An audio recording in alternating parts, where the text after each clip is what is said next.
So start by telling us your name, what do you do for work, and yeah. My name is Jason Kacprzak. I'm the chef owner of Bistro Kacprzak in Granby, Quebec.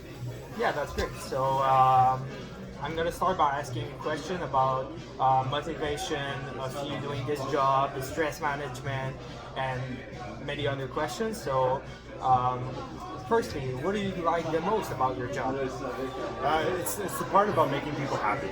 It's a way of that I can express myself creativity-wise, and seeing people happy around that is fun for me. That's one of the things I like the most. Great, great. And what program did you study at? Where did you start actually? I did my bachelor's in physics in Bishop's University. What made you change? I've always cooked. I started when I was 13 years old. That's how I paid my way through my university. And so once I was done, I just realized I wanted to cook more than do physics. All right, all right. Is your biggest success factor in your restaurant? What do you promote the most? How do you sell your stuff actually? It's a lot of the marketing. The marketing we do, the pictures that we take, the videos that we show is showing that off. And then if not, what we really try to show off is why we're different. In my opinion, there's too many restaurants the same, Italian restaurants, French restaurants, bistros. So we're trying to really put my Polish side in advance.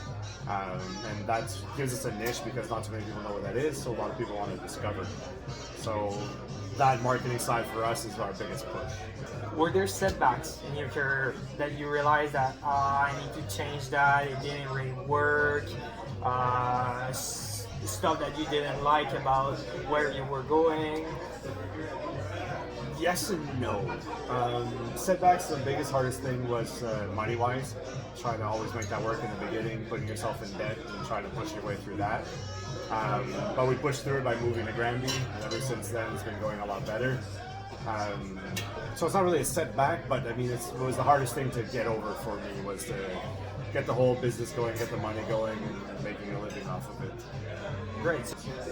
Great. So we're speaking English right now, and I see you speak great English. So how is English important in your workplace? How do you use it? Do you think your employees need to speak it? In my opinion, yes, and no. It's important because all the tourists that we get from Ontario, from the States and all that, the front of house, the waitresses, the hostess, yes, they need to speak it. They don't need to be 100% fluent, but enough to at least hold a conversation with the clients appreciate it. So we're going a bit back in the question. So when you first started cooking, what change would you have done in the past that would have put yourself in a better spot right after, or like a year or two? When I started, I wouldn't change nothing. I was really motivated, I was really listening, I was really pushing. The only thing I would have changed is probably not opened in Sherbrooke or not opened in the locale that I was in. I would have opened somewhere else, and I think we could have took off further. That's pretty the only thing I would have changed, honestly. So what is the advice that you would give someone that wants to start in the industry? You have to be passionate. If you don't really want to do it, don't start. After that, ask questions. The biggest thing I did when I was young is ask and ask and ask and ask. And when you get chefs that want to teach you, they'll make you learn if you ask the questions. If you don't ask questions, they'll go as anybody else. So it's just to be curious, and you have to try to grow yourself faster than the people around you. That's how you're going to stand out. Who is the most important person in your life? Who helped you go that far? And If I go back further, it has to be my dad. My dad never worked in the restaurant business. He always had a 9-to-5 job, worked at IBM, but he was always busy, always working, a do-it-yourself man, plumbing, cars, electricity. So his dedication to learning everything is what helped me, and his drive of doing 80 hours a week, every single week, with us being 2 kids. That always pushed me on the biggest weeks that if I saw my dad do it, well then I have to do it too. So keeping up with that is, I think, my biggest driving thing. So you just talk about doing 60 hours plus a week. How do you maintain your work-life balance? By having the best wife ever.